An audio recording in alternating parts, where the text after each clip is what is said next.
Datuk, tadi Datuk sebab bila sebut yang dah pun mula bercakap ataupun berunding mungkin berperingkat-peringkat dengan syarikat yang mendapat konsesi tol ini. Dan tadi Datuk sebut mereka pun begitu bersedia untuk membantu kan. Kalau dipanjangkan tempoh tol itu, dia tak akan rugi. Dan kadar tol akan kekal pada tahap yang sekarang. Tetapi ini bergantung juga kepada pihak-pihak lain. Bukan hanya punya dua pihak kan? Ya, pihak bank lagi. Datuk, walaupun Datuk dah terangkan tadi, saya minta Datuk huraikan lagi supaya orang betul-betul boleh faham. Itulah kalau kita melihat kaedah tol itu tadilah. Bila kita tetapkan kadar tol itu dia ada 3, 5 dan 7 tahun. Betul. Untuk dinilai semula. Adakah mereka layak untuk dinaikkan? Dan bila penilaian ni banyak perkara yang kita ambil kira. Pertama jumlah trafik, jumlah kutipan, kos penyelenggaraan, kos operasi dan sebagainya. Dan ianya akan mengambil kira kalau kita buat perundingan tak naik dan siapa pula yang akan berapa pula kena bayar dan kerajaan mungkin kena menampung di bawah perjanjian untuk meringankan bebanan rakyat itu tadi. Tapi kalau perundingan sekalipun kalau antara kerajaan dengan konsesi bersetuju, kalau bank tak bersetuju, maka kita kena yakinkan bank juga. Dan ini kena memerlukan juga perubahan dari segi terma pinjaman dan sebagainya.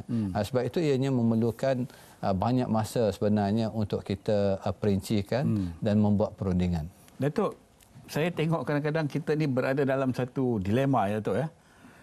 Naikkan tol, orang akan marah. Tak naikkan tol dan orang mungkin tak marah, tapi syarikat yang bina tol itu akan menanggung kemungkinan kerugian dan beberapa perkara lain.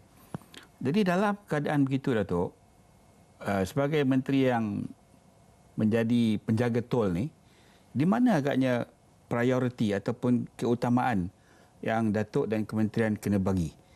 Kepada kadar tol saja ke atau kepada konsesi ke atau macam mana? Because saya nampak ini betul-betul satu dilema.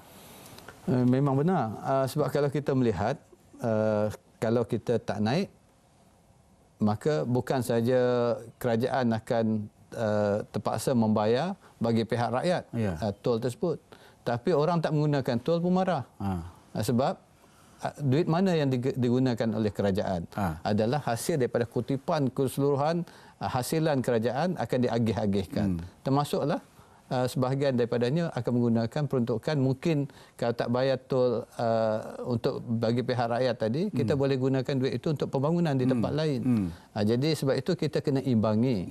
Yang saya katakan tadi, kita kena imbangi di antara pertama sekali kedudukan kewangan kerajaan. Di mana kita boleh buat, apa yang boleh kita lakukan. Kedua, apa yang perlu dipatuhi di bawah perjanjian. Bukan kita nak membela syarikat konsesi, tidak.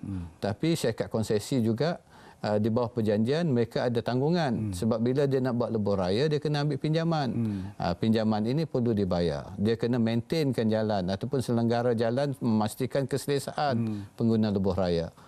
Dan ini semua kena diambil kira. Dan dengan perimbangan itulah, maka kita kena ambil jalan untuk memastikan apapun keputusan kita memberi satu kepentingan negara kita dipelihara dari segi kedudukan kewangan.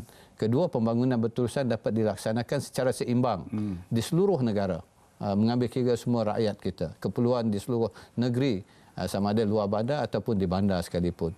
Ketiga, dapat meringankan bebanan rakyat, membantu rakyat, memberi kemudahan pada rakyat. Dan pada masa yang sama kita akan jaga kepentingan pemberi pinjaman dan juga pelabur. Sebab ini memerlukan pemberi pinjaman dan pelabur perlu dijaga sebab mereka ini adalah sebahagian daripada orang yang dapat menggerakkan pembangunan ekonomi negara kita. Pertumbuhan ekonomi kita bergantung dengan pelabur. Kalau tak ada orang nak melabur, macam mana ekonomi kita nak berkembang?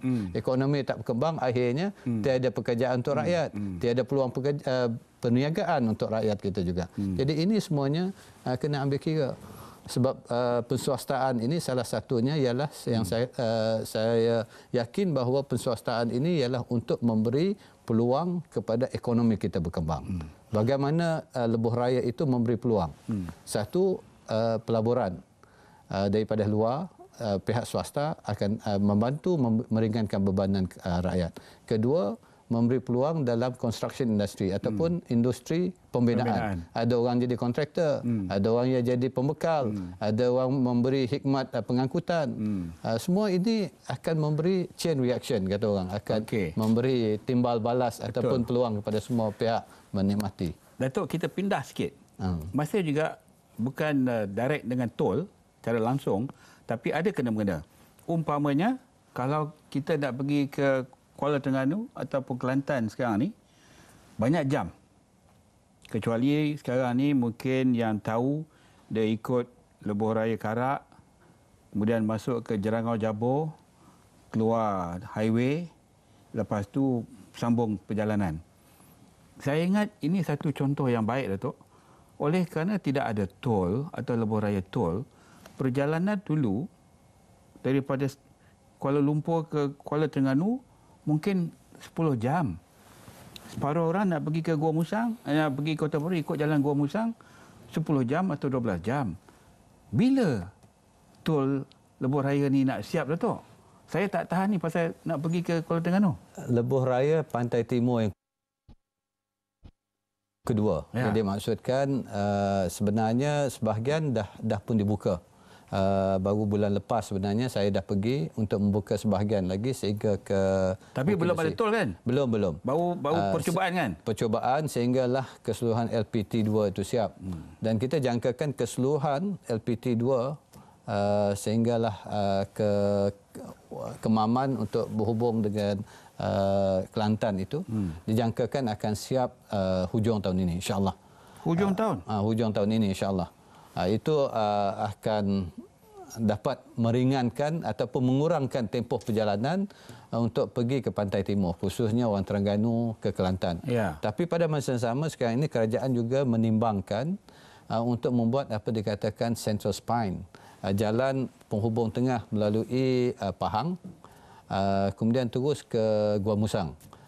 Mengikut apa itu dikatakan Central Spine. Sebahagian dah dilaksanakan dan kerajaan akan sambung, dan ini juga akan memendekkan perjalanan khususnya waktu festival sebab ada LPT2 pun sesak.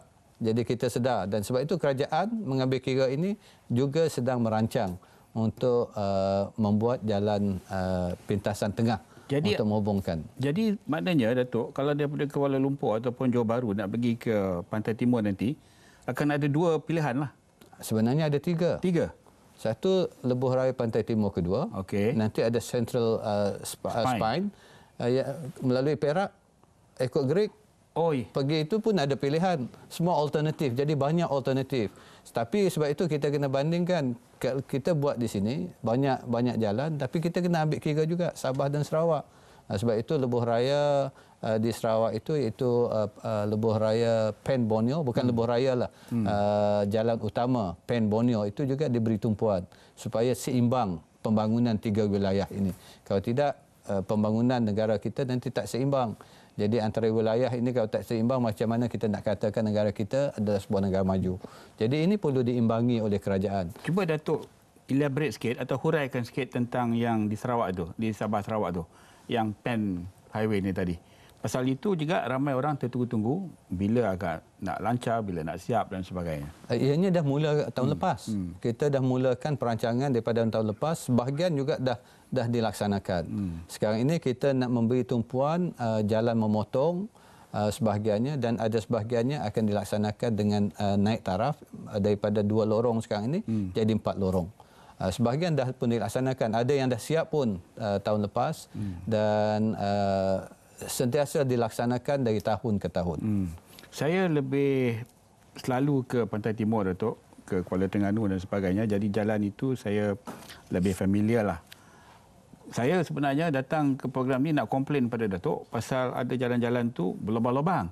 Tapi baru ini saya pergi ikut Jerangau Jabor, surprise Datuk, jalan sudah baik.